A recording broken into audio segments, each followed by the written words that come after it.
বউ আর শাশুড়ির এরকম সুসম্পর্ক থাকলে সত্যি শুনতেও খুব ভালো লাগে যে আসলে শাশুড়িটা খুব ভালো। হ্যালো এভরিওয়ান, আসসালামু আলাইকুম। আশা করি আপনারা সবাই নিশ্চয়ই ভালো আছেন। আলহামদুলিল্লাহ আমিও ভালো আছি। আজ প্রথমে যে কথাটি বলছি যে বউ আর শাশুড়ির কথা, সেটা হচ্ছে আজকে যে আপুটা আমার কাছে খাবারের অর্ডারগুলো করেছে, সেই আপুটা বলছিল যে আজকে ওর ম্যারেজ ডে মানে অ্যানিভার্সারি। তো সেই সাথে ওনার শাশুড়িরও নাকি জন্মদিন। তো সেই শাশুড়ি মাকে সারপ্রাইজ দেওয়ার জন্য এই খাবারগুলো অর্ডার করেছে। আসলে আজকালকার তো শাশুড়ি বৌমার সাথে যুদ্ধ লেগেই থাকে। প্রায় ঘরে দেখা যায় যে বউ শাশুড়ি যুদ্ধ করে, মানে কথা কাটাকাটি, আলাদা খাওয়া দাওয়া এরকম একটা অবস্থা হয়।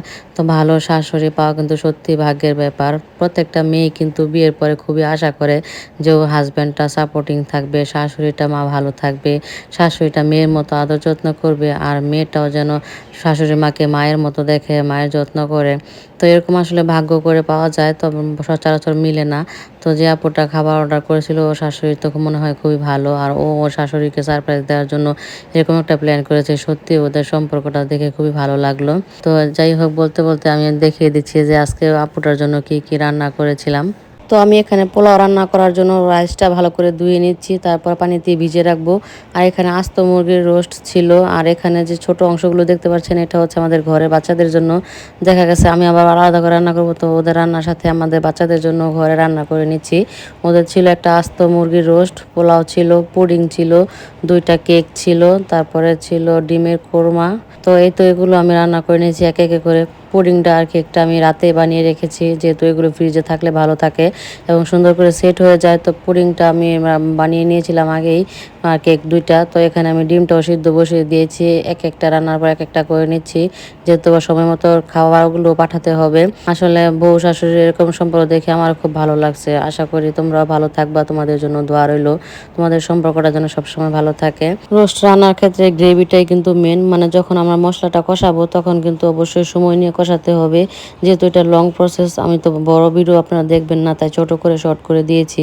তো এখানে রোস্ট রান্নার পরে এখানে ডিমের কোরমাটা আমি বসিয়ে দিয়েছি। ডিমের কোরমার মধ্যে সব মশলা দিতে হবে, পেঁয়াজটা ভালো করে একটু ভুনা ভুনা করতে হবে, সাথে বাদাম বাটা, টক দই আর গরম মশলা দিয়ে তারপরে রান্না করতে হয়। দেখেন কত সুন্দর একটা কালার এসেছে। আর একটু ঝোলটা ঘন হয়ে আসলে তারপর নামিয়ে নেব। আর এদিকে পোলাওটা আমার বসিয়ে দিয়েছি।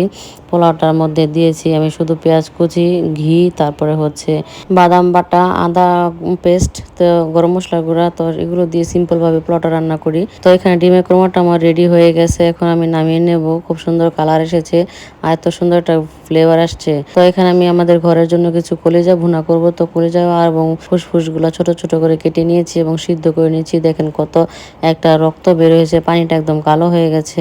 আপনারা কিভাবে রান্না করেন কমেন্ট করে জানাবেন। আমি কিন্তু সবসময় এভাবে গরম পানি দিয়ে ভালো করে সিদ্ধ করি, তারপর এটাকে ধুয়ে পরিষ্কার করে রক্তটা ফেলে দিই, যেন ভালো করে একদম ক্লিন করে তারপরে রান্নাটা করি। আর এখানে আমি পরিমাণ মতো তেল দিয়ে মশলাটা কষিয়ে নিচ্ছি কলিজা ভুনার জন্য। কলিজা ফুসফুস অনেকেই খেতে পছন্দ করেন না, যদি এভাবে সিদ্ধ করে তারপরে ধুয়ে পরিষ্কার করে রান্না করেন দেখবেন খেতে খুবই ভালো লাগবে। কলিজার একটা গন্ধ আছে, সেটা চলে যায়, অনেকটাই কমে যায়।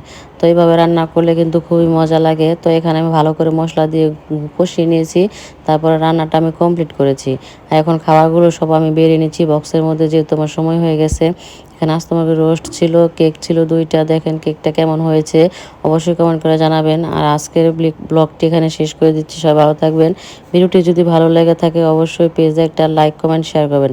সবাই ভালো থাকবেন, সুস্থ থাকবেন। আল্লাহ হাফেজ, টাটা, বাই বাই।